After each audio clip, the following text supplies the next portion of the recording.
Good evening. The old man here, January 12th, 2025. One of the things I'd like to talk about this evening, it was requested by GMC 9451, is the gold to silver ratio. Remember, I don't pay much attention to the price of gold or silver once I get it into my possession. Right now, it doesn't really matter. It's for future. It's for the future. That's all there is to it. It's my insurance policy against the fiat dollar crashing. I don't save in fiat. Obviously, I run my business in fiat because that's what we got right now. I'd prefer to be paid in gold and silver, but that's not the way it rolls at the moment, but we'll see how it goes in the future. The gold to silver ratio right now is 88.35 ounces of silver to 1 ounce of gold. In other words, an even trade between the two, not including any premiums, would be 88.35 ounces of silver to 1 ounce of gold. Well, to me, that's pretty important. Some people, especially stackers, some stackers will say it doesn't make any difference at all to them. To me, it makes a lot of difference. That tells me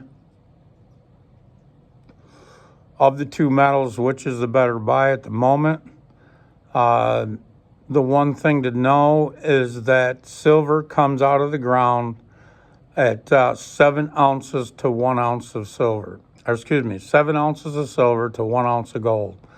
In other words, as they're mining for other materials, lead, zinc, copper, even gold, they will get 7 ounces of silver out of the ground for every 1 ounce of gold in the ground that they dig out of the ground. To me, that means that the paper market of 88.35 to 1 is way off base. Way off base. I even think that the price of gold is not overinflated. In fact, I think, I'm practically positive. You never say for sure anything for sure, but the fact that with the price of what it costs to mine today, between their heavy equipment, fuel, labor, they've also got a lot of geologists involved, and drilling rigs, whatever.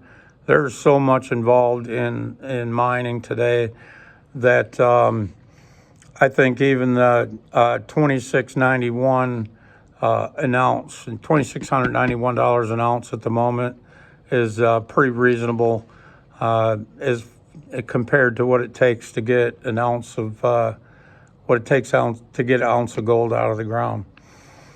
In fact, recently I watching a video of where one of the owners, CEOs, were talking that when they did an all-in cost, it cost them almost $30 an ounce to get out of the ground.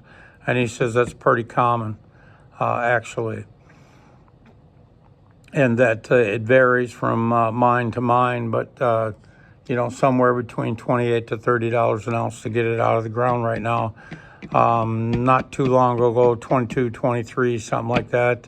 It was estimated at about $15 to get out of the ground. In fact, if you Google it right now, Google is going to tell you it's $14, $15 an ounce to get out of the ground.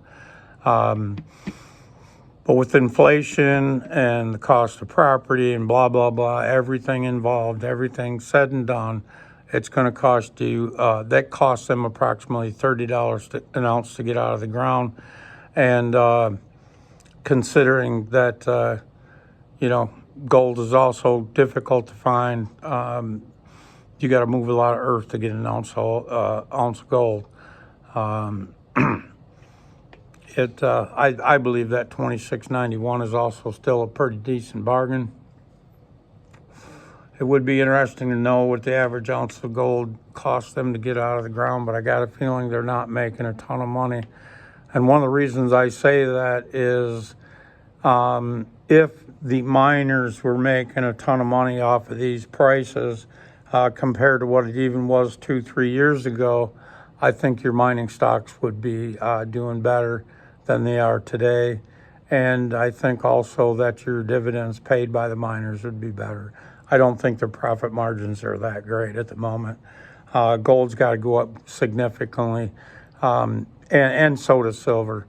When you consider that in 81, something like that, and 2011, silver hit an all-time spike high of 50, and it hasn't touched it again since, when all other mining materials such as copper and others have all hit recent highs, if not inflation adjusted, but at least they're numerical highs, and silver hasn't even come close. Obviously, they're keeping that price controlled for a reason, many reasons, I'm sure, not just one or two. One, if it was anywhere near even 20 to 1, what would the price of silver be?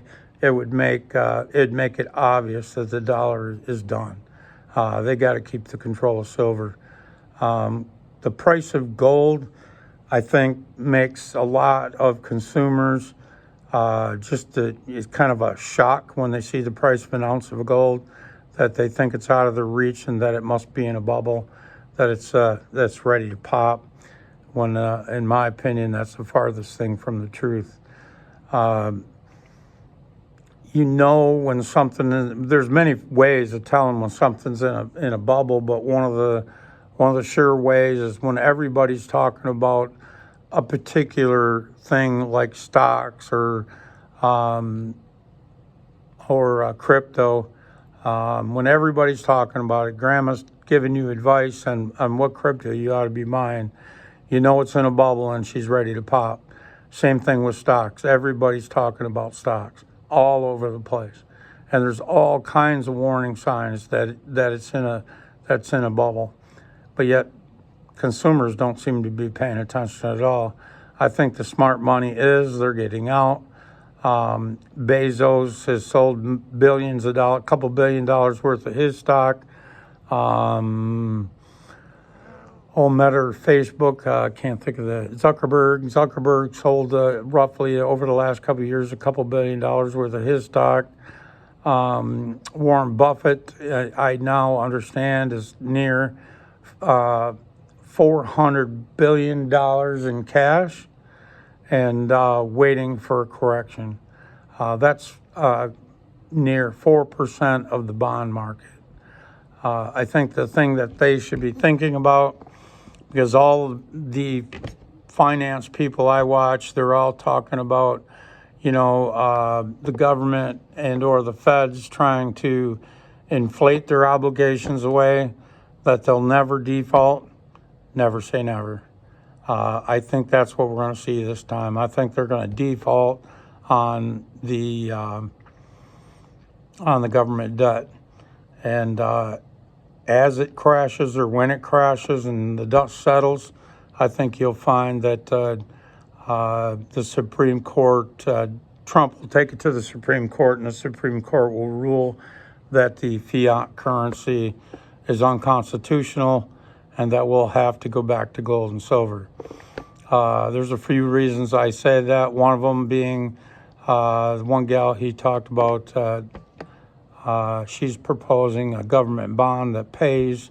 It's a 50-year bond, of which might sound a little ridiculous, but still, it's a place to start. You got to remember, Trump never tells you the whole, especially up front, doesn't show you his ace in the hole. He just kind of give you an idea what's going on. But she's talking about a bond, a 50-year bond that pays out in gold. So, just kind of giving you some hints. His secretary, finance or whatever, can't think of what exactly he is, but he's also, he was a hedge fund manager. He worked with Soros, and that he's also saying his strongest position right now is in gold. Now, he didn't say whether that's paper gold or physical gold, but I got to believe that he's smart enough to know paper gold is not going to last very long. When everything starts to fall, that'll fall right with everything. And that's another thing that we need to separate in our minds is the price of gold on the paper market, of which sets the price of physical. At the moment, that's the only price discovery we have is the price on the futures market, or paper gold and paper silver. But when this thing breaks,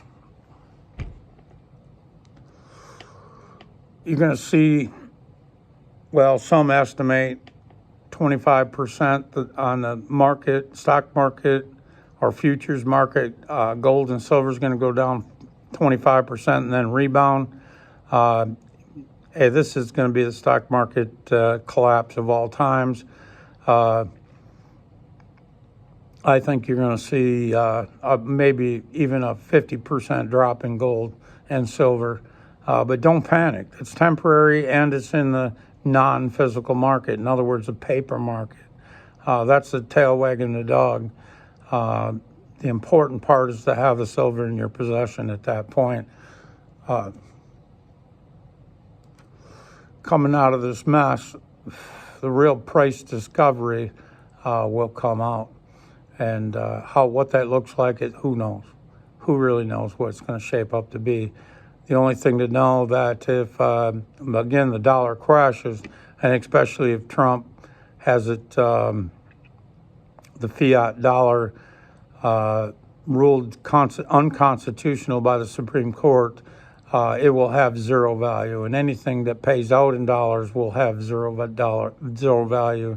In other words, your 401k, your stocks, your bonds, even your Social Security, your pensions that these guys have, tied up and wasted, that's all going to be gone because it's all a derivative of the dollar. It doesn't pay in gold. It's done. And that's the only way. That is the great reset that the globalist has planned.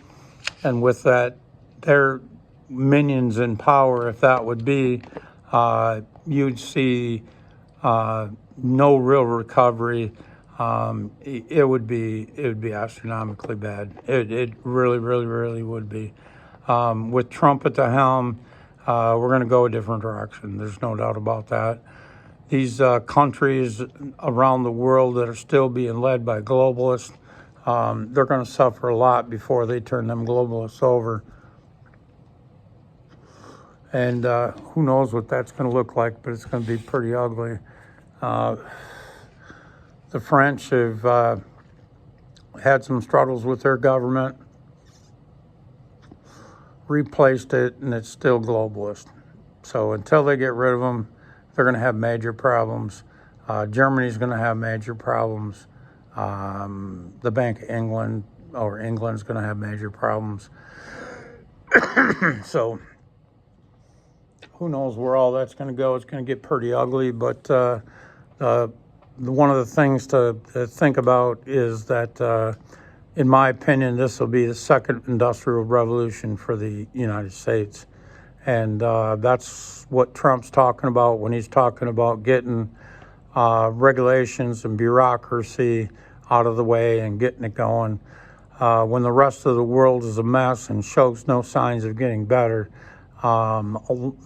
billions of dollars will come to the United States. They'll basically have no choice.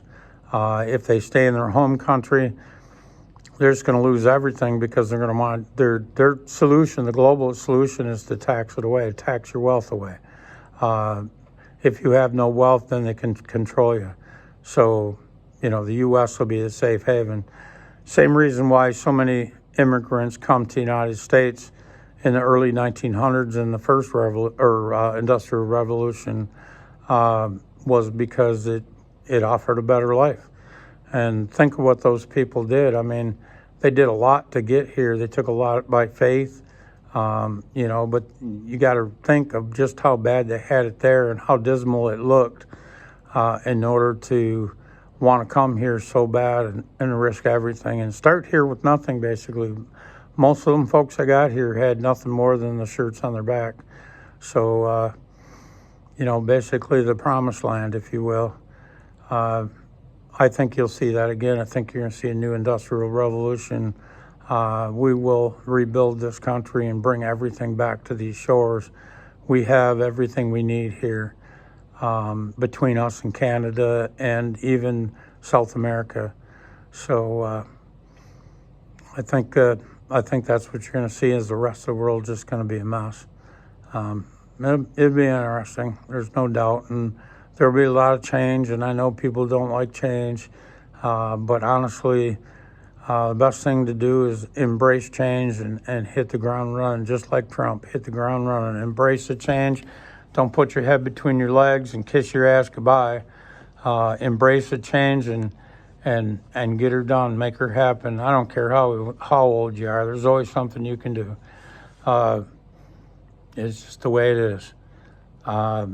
I think that with the prosperity that we'll see in fairly short order, that the folks that had in the past depended on Social Security, Medicare, Medicaid, and the such will be taken care of by donations. One thing about capitalists, when they make a lot of money, and they will, they tend to donate very heavily in appreciation of what they've got and where they got it from. And also people that, as employees, the working force is the same thing. If they get paid well and they're not being robbed by the government, they also tend to donate rather well. So maybe Grandpa and Grandma's got to move in with you, or maybe you got to move in with Grandpa and Grandma. Who knows? But at the end of the day, we got to take care of family and quit leaving it to somebody else and bring all this back home. I appreciate you guys stopping by and watching. Please like and subscribe and share. And feel free to leave a comment. I appreciate it. Comments will give me help with future videos and what direction you'd like me to go in. Thanks. Have a good night. Bye.